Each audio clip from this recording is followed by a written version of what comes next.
আজ যে green juice বানাবো সেই উপকরণগুলো দেখাচ্ছি। এগুলো হচ্ছে ডুমো, এটা হচ্ছে পুদিনা, এটা তুলসী, আজ একটু হলুদও দিয়ে দিলাম, কাঁচা হলুদ দিলাম, হচ্ছে লেবু, তারপর এটা হচ্ছে কুলেখাড়া, এই যে তেলাকুচা, শেফালি ফুলের পাতা, অরিগানো, কারি পাতা, এই সব দিয়ে, ও এটাও আছে, এটা হচ্ছে লেমন গ্রাস, সব দিয়ে হচ্ছে আজ গ্রিন জুস হবে।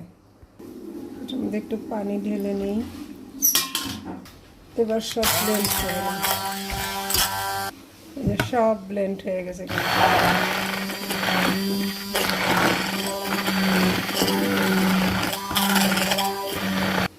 এবার হচ্ছে আমি এগুলো সেঁকে নেব।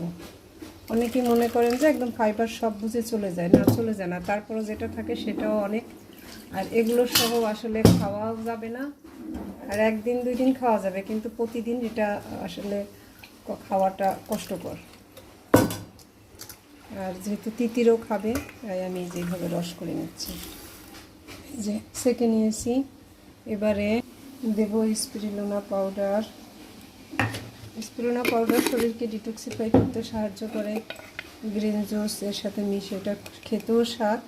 দিলাম হচ্ছে পিঙ্ক সল্ট, আর দেব হচ্ছে অলিভ অয়েল। যেহেতু এগুলো সব পাতা, ভিটামিন আছে, ভিটামিন তেলে দ্রবীভূত হয়, তাই এখানে আমি এক্সট্রা ভার্জিন অলিভ অয়েল দিয়ে দিলাম। এটা ফার্স্ট কোল্ড প্রেস। এখন হচ্ছে আবার এটা যদি ব্লেন্ড করি একটা ফমি ফমি ভাব, ঢেলে নিচ্ছি আমার গ্রিন জুস।